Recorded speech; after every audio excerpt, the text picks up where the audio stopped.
Hello बच्चों, हम continue करेंगे P Y Qs of E M veg.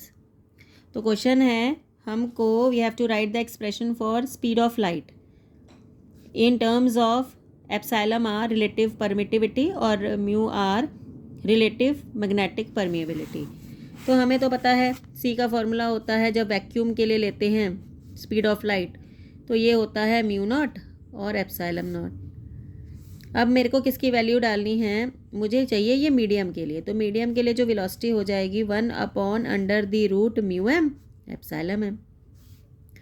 अब हम क्या करते हैं, म्यू आर की वैल्यू लिखते हैं। म्यू आर की वैल्यू होती है μm/μ0 और सिमिलरली एप्सिलम आर की वैल्यू होती है एप्सिलम m/एप्सिलम नॉट। म्यू एम किसके इक्वल होगा, म्यू आर म्यू नॉट, और एप्सिलम एम किसके इक्वल होगा, एप्सिलम आर एप्सिलम नॉट। दोनों की वैल्यूज़ को आपने इधर पुट करना है। तो वेलोसिटी जो हो जाएगी वो किसके इक्वल हो जाएगी, 1/√μ r mu naught epsilon r epsilon naught. अब हमें पता है 1/√μ0 epsilon naught, 1/√μ0 epsilon naught c के बराबर होता है, तो हमने सी लिख लिया और आपके पास अंडर रूट में बच गया म्यू आर एप्सिलम आर। तो ये वेलोसिटी आ गई मीडियम में in terms of mu r and epsilon r. ये इंपॉर्टेंट है, सीबीएसई के क्वेश्चन दे रखा है तो इसको करना ज़रूरी है। तो नेक्स्ट हमारा क्वेश्चन है, prove that the average density of the oscillating electric field is equal to the oscillating magnetic field. अभी तो सबसे पहले हमें जानना है कि एवरेज एनर्जी की वैल्यू क्या होती है, ठीक है, एवरेज एनर्जी डेंसिटी की। पहले हम वो कर लेते हैं, एवरेज एनर्जी डेंसिटी की जो हमारी क्या कहते हैं वैल्यूज़ होती हैं। तो ई जो होती है, एनर्जी जो होती है ई वाले केस के लिए वो होती है U is equal to half epsilon naught E/RMS²। ये आप याद कर लो, एनर्जी डेंसिटी का फॉर्मूला है ये। वैसे तो हम पहले चैप्टर में भी करते हैं, दूसरे में।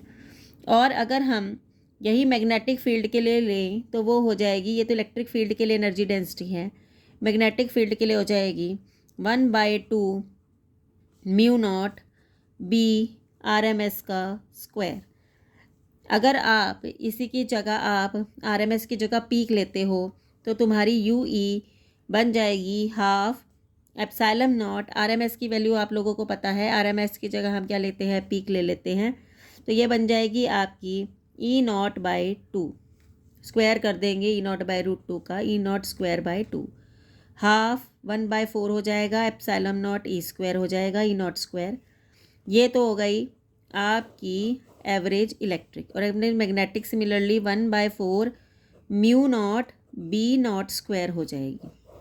तो और अगर टोटल करेंगे तो हम दोनों को प्लस कर देंगे तो हमारे पास टोटल आ जाएगी 1/4 epsilon naught E² plus 1/4 mu naught B0²। ये टोटल एनर्जी आपकी डेंसिटी आ गई है इलेक्ट्रिक फील्ड और मैग्नेटिक फील्ड की टर्म्स में।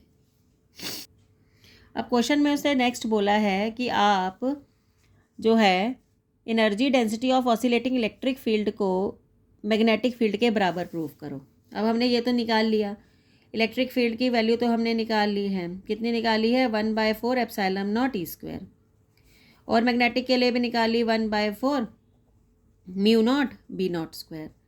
अब हम क्या करते हैं, UE लेते हैं तो 1/4 एप्सिलम नॉट E0² को पहले करते हैं। हमें पता है E0/B0 किसके इक्वल होता है, C के। ये हमने ये उसके अंदर किया है प्रॉपर्टीज़ में।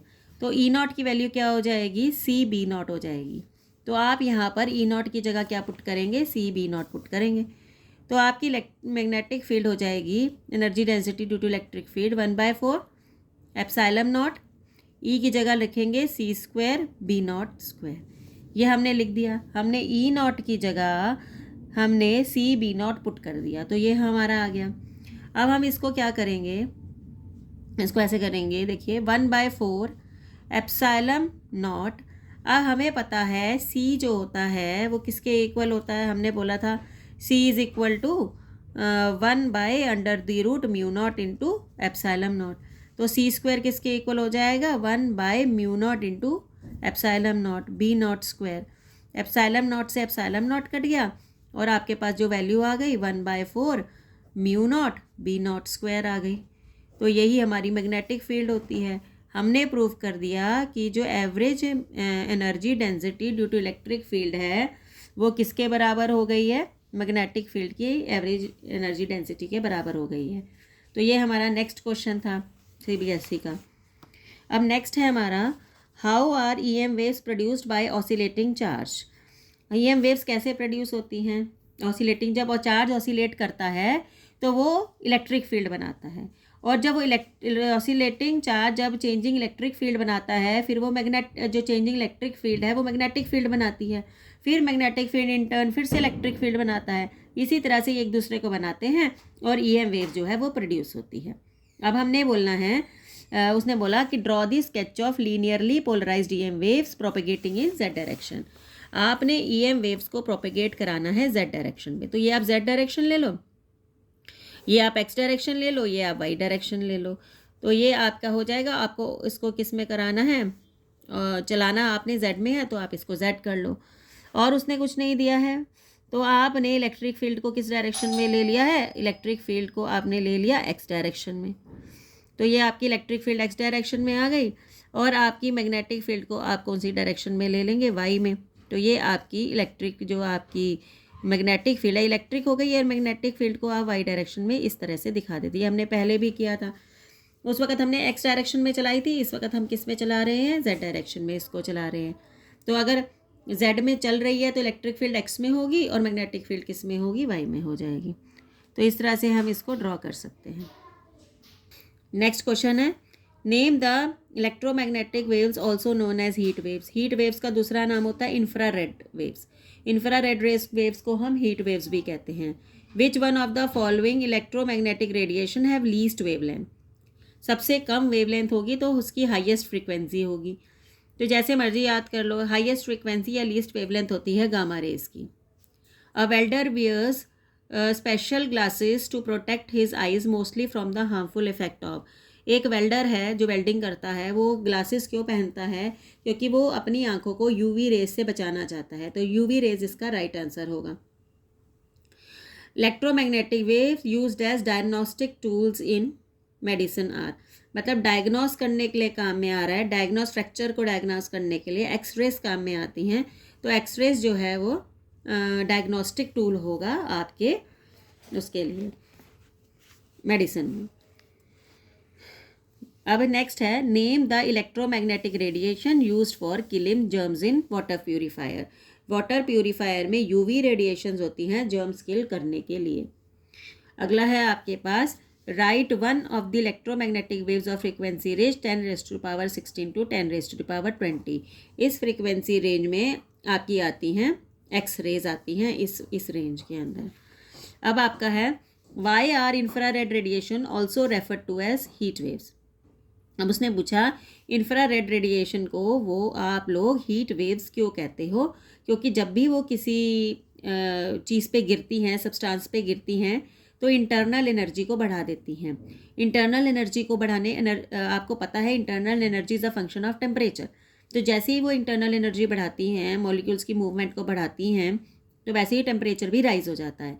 इसीलिए इंफ्रारेड रेडिएशंस को हम क्या बोलते हैं, हीट वेव्स भी बोलते हैं। अब उसने बोला, right the names of the radiations next to infrared in an electromagnetic spectrum of shorter and longer wavelength side। दोनों बतानी है, मैं ऐसे लिख लेती हूँ, जिक्सू, विम, आर। तो उसने उसकी बताई है, इंफ्रारेड के ऊपर जो आएंगी वो माइक्रोवेव है और इसके नीचे जो आएंगी वो विजिबल हैं। तो इसका मतलब शॉर्टर वेवलेंथ वाली साइड पर विजिबल आ रही हैं और लॉन्गर वेवलेंथ वाली साइड पर माइक्रोवेव्स आ रही हैं। तो इस तरह से आप पता कर सकते हैं। विच part of electromagnetic spectrum is used in radar. ये रडार के लिए माइक्रोवेव्स यूज़ होती हैं, और आप याद रखेंगे ये माइक्रोवेव्स इसलिए यूज़ होती हैं क्योंकि इसकी जो वेवलेंथ होती है वो शॉर्टर वेवलेंथ होती है, इसलिए हम रडार में इसको यूज़ करते हैं। Name the part of electromagnetic spectrum which has longest wavelength and right one of its use. अब लॉन्गेस्ट वेवलेंथ किसकी होगी, जिसकी फ्रीक्वेंसी सबसे कम होगी। तो सबसे पहले रेडियो वेव्स हैं वो लॉन्गेस्ट वेवलेंथ की होंगी और उसकी लीस्ट फ्रीक्वेंसी होगी। और रेडियो वेव्स आपको पता है कम्युनिकेशन पर्पजेज़ के लिए यूज़ होती हैं। नेक्स्ट क्वेश्चन है, the small ozone layer on the top of the stratosphere is crucial for human survival. Why? क्योंकि ये यूवी रेडिएशंस को रोक देती हैं, इसीलिए ये हमारे लिए, और यूवी रेडिएशंस जो हैं वो कैंसर वगैरह कर देती हैं, इसीलिए ये क्या है, ह्यूमन सर्वाइवल के लिए ज़रूरी है। Name the electromagnetic radiation use for water purification. हमने अभी भी किया, यूवी रेडिएशन वाटर प्यूरिफिकेशन के लिए यूज होता है।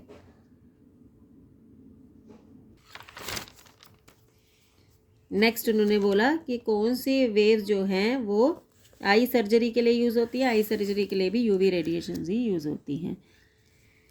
नेक्स्ट है, why are microwaves consider suitable for radar system. Radar system के लिए क्यों? क्योंकि क्लाउड्स के में पेनिट्रेट कर जाती हैं, शॉर्टर वेवलेंथ इनकी, इसलिए जो है माइक्रोवेव्स को हम किस लिए यूज़ करते हैं, रडार सिस्टम में यूज़ करते हैं। तो to which part of the EM spectrum does the wave of frequency 5 × 10⁻19 belong. ये एक्सरे की फ्रिक्वेंसी रेंज है, तो आप यहाँ पर लिख सकते हैं एक्सरे, सबकी फ्रिक्वेंसी आपको याद होनी चाहिए। Arrange the following EM waves in increasing order of their frequency. Frequency की इंक्रीजिंग ऑर्डर में आप पहले वही आप जिक्सू विम बार लिख लेते हैं। तो ये जो जिक्सू विम बार है, अगर हम ऊपर से नीचे चलेंगे तो हमारी फ्रिक्वेंसी जो है वो क्या होगी, इंक्रीज़ होगी। इंक्रीजिंग वेवलेंथ में ही हमने इसको लिखना है। तो इंक्रीजिंग वेवलेंथ में लिखना है तो सबसे इसमें से हम छांट सकते हैं, सबसे कम होती है रेडियो की, फिर माइक्रो की, फिर इंफ्रा, विजिबल, यूवी, एक्सरे और जिक्सू की सबसे ज़्यादा होती है। तो इंक्रीजिंग फ्रिक्वेंसी में लिखना है तो आप यहाँ से लिख सकते हैं। तो बाकी सारे क्वेश्चन हम नेक्स्ट वीडियो में करेंगे।